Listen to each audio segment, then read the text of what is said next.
ডায়রে, তো আজকে আমি মরেই যেতাম, কিন্তু তুই তো আমাকে মারতেই চেয়েছিলি। রাঙাকে মেরে ফেলার চক্রান্তে বৃন্দা দায়ী সেটা জানতে পারল রাঙা। রাঙাকে ফিরিয়ে আনতে পুজো দিতে গিয়ে মুখোমুখি একলভ্য ও নকল রাঙা। হ্যাঁ, এরকমই দৃশ্য হতে চলেছে আজকের রাঙামতি তীরন্দাজ ধারাবাহিকের এপিসোডে। শুরুতেই আমরা জঙ্গলের দৃশ্য দেখতে পাই। সেখানে রাঙা জঙ্গলের কিছু মেয়েদের কাছে বৃন্দা গয়না দেখে তাদেরকে জিজ্ঞেস করে তারা বৃন্দাকে কোথায় রেখেছে। তখন সেই মেয়েগুলো রাঙাকে ধাক্কা দিয়ে সরিয়ে দেওয়ার চেষ্টা করলে রাঙা তাদেরকে তীর দেখিয়ে ভয় দেখাতে থাকে। এরপর জঙ্গলের দলপতি তার দলে থাকা সেই মেয়েগুলোকে বলে রাঙাকে সব গয়না ফিরিয়ে দেওয়ার জন্য। এরপর মেয়েগুলো রাঙাকে গয়নাগুলো ফিরিয়ে দেয় আর রাঙা সেগুলো নিয়ে সেখান থেকে চলে যায় বৃন্দাকে খোঁজার জন্য।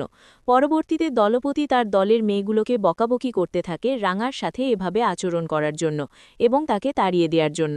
দলপতি মনে করেন রাঙা হচ্ছে তাদের কুল দেবীর আশীর্বাদের দেবী, তার ইচ্ছেতেই রাঙা এখানে এসেছে তার পুজো করতে। পরের সিনে আমরা একলভ্যকে দেখতে পাই। সে দণ্ডি কেটে শিব মন্দিরে রাঙার জন্য পুজো দিতে যাওয়ার জন্য সিদ্ধান্ত নিয়েছিল। তখন পাঞ্চালী এবং অঙ্গুর তাকে বোঝানোর চেষ্টা করে যে এটা অনেক কষ্টসাধ্য, সে পারবে না। কিন্তু একলভ্য তাদের কোনো কথাই শোনে না এবং বলে রাঙা আমার জায়গায় থাকলে আমার জন্য সে এটা করত। এরপর একলভ্য তার বাড়ির আঙিনা থেকেই দণ্ডে দিয়া শুরু করে, যা দেখে পাঞ্চালে কান্না শুরু করলে অঙ্গুর তাকে ভরসা দেয় এবং বলে একলভ্য ঠিক পারবে। রাঙার ভালোবাসার জোরে সে সব কষ্ট মেনে নেবে। পরবর্তীতে একলভ্য দণ্ডি দিতে দিতে মন্দিরে পৌঁছে যায় আর সেখানে সে কল্পনা করতে থাকে রাঙা তার কাছে এসেছে। এরপর সে রাঙাকে বলে তুমি ফিরে এসেছ।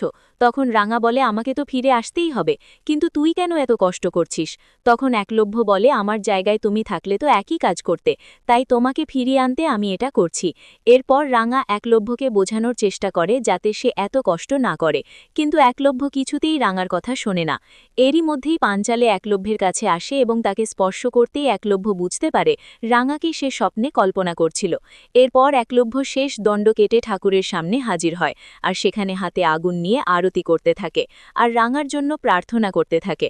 পরবর্তীতে একলভ্যের হাতে ঠাকুরের ফুলের মালা পড়ে। তখন ঠাকুর মশাই বলে একলভ্যের মনোকামনা ঠিক পূরণ হবে।